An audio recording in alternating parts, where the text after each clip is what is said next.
Next topic is your uses of electricity. हमने electricity के बारे में सभी पढ़े। अभी यूजेस क्या हैं, आपने बहुत से यूजेस देखे होंगे। एक है heating effect of electric current, एक होता है magnetic effect of electric current, एक होता है chemical effect of electric current. इस चैप्टर में हम पढ़ेंगे heating effect of electric current.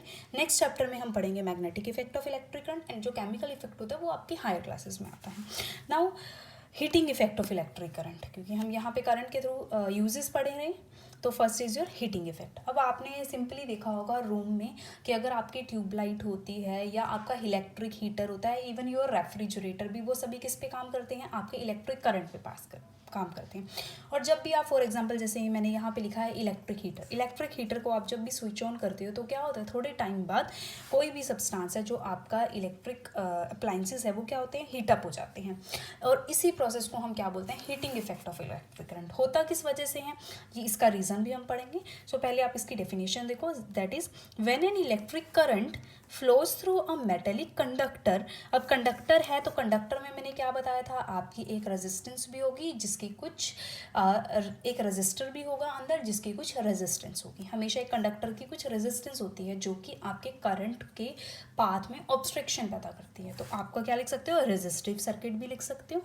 Then it gets heating up and this effect is known as the heating effect of the electric current. ठीक है, इस प्रोसेस को हम क्या बोलते हैं, heating effect of electric current. मतलब क्या करना, आपका इलेक्ट्रिक करंट को आपने ऑन किया, करंट को, सप्लाई को, मेटेलिक करंट जो कंडक्टर है उसमें से अगर करंट फ्लो करेगा थोड़े टाइम के लिए तो वो आपका मेटेलिक कंडक्टर हीटअप हो जाएगा, और इस प्रोसेस को क्या बोलते हैं, heating effect of electric current बोलते हैं।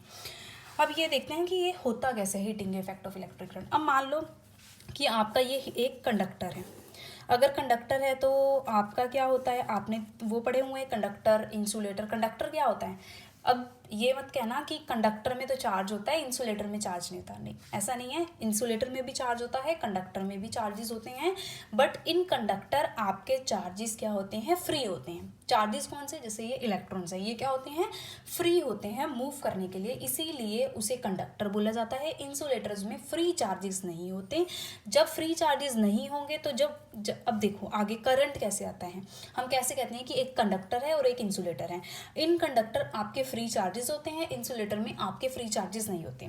जब आपके कंडक्टर को हम एक वोल्टेज सप्लाई देते हैं, यहाँ पे एक पोटेंशियल डिफरेंस लगा देते हैं, जैसे मान लो यहाँ पे कुछ भी पोटेंशियल डिफरेंस V लगाया। अब पोटेंशियल डिफरेंस है तो इट मीन्स ये क्या करेगा, यहाँ पे पॉजिटिव चार्जेस हैं, कंडक्टर के अंदर फ्री चार्जेस हैं, आपके इलेक्ट्रॉन्स हैं, तो ये इलेक्ट्रॉन्स क्या करने लगेंगे, मूव करने लगेंगे। और जैसे ही आपके इलेक्ट्रॉन्स मूव करने लगेंगे तो हम क्या कहते हैं कि करंट फ्लो करने लग गया है उसके ऑपोजिट डायरेक्शन में। इलेक्ट्रॉन्स की डायरेक्शन ये आएगी तो आपके करंट की डायरेक्शन ये हो जाएगी। इसीलिए हम कहते हैं ये कंडक्टर होता है जिनमें फ्री चार्जेस होते हैं, इंसुलेटर में फ्री चार्जेस हैं। सिंपल, ये प्रोसेस समझ आया। तो अब कंडक्टर में क्या होगा, आपके जैसे ही आपने एक, ये आपके दो पॉइंट्स है, इन दो पॉइंट्स के बीच में आपने एक पोटेंशियल डिफरेंस क्रिएट कर दिया, एक बैटरी लगा दी, तो क्या होगा, आपके जो फ्री चार्जेस होंगे वो स्टार्ट करेंगे मूव करना। जैसे ही वो मूव करना स्टार्ट करेंगे तो जो आपके इलेक्ट्रॉन्स होंगे, ये फ्री इलेक्ट्रॉन्स होंगे, इनके ड्रिफ्ट मोशन की वजह से ये क्या करेंगे, आपके जो एटम्स हैं, आयंस हैं आपके कंडक्टर के अंदर, उसके साथ क्या करेंगे, कोलाइड करेंगे। और आप क्या कह सकते हो कि जो इसकी रेजिस्टेंस होगी कंडक्टर की, उसको ये ओवरकम करेंगे, उसको पास ऑन करेंगे। जैसे मान लो किसी को जंप लगाना है, हाई जंप है, तो उसमें क्या होता है, हाई जंप पे एक हाइट होती है, उसको अगर वो ओवरकम करेगा तभी वो हाई जंप कर पाएगा, तभी उसका वो पाथ कंप्लीट होगा। इसी तरह कंडक्टर में है, आपके करंट में है, करंट में क्या है, अगर वो उसकी जो आपकी रेजिस्टेंस है उसको ओवरकम करेगा तभी आपका करंट होगा। तो क्या करेंगे, इलेक्ट्रॉन्स आपके ओवरकम करेंगे उस रेजिस्टेंस को। अब जैसे ही ये ओवरकम करेंगे तो इन्होंने कुछ काम किया, जैसे ये काम करेंगे इनकी कुछ एनर्जी में लॉस होगा, यही होगा। अब जो आपकी एनर्जी में लॉस होगा, पहले जो एनर्जी में लॉस है वो कौन सी है, इलेक्ट्रॉन्स की वजह से है, करंट की वजह से, वो कौन सी एनर्जी है, इलेक्ट्रिकल एनर्जी।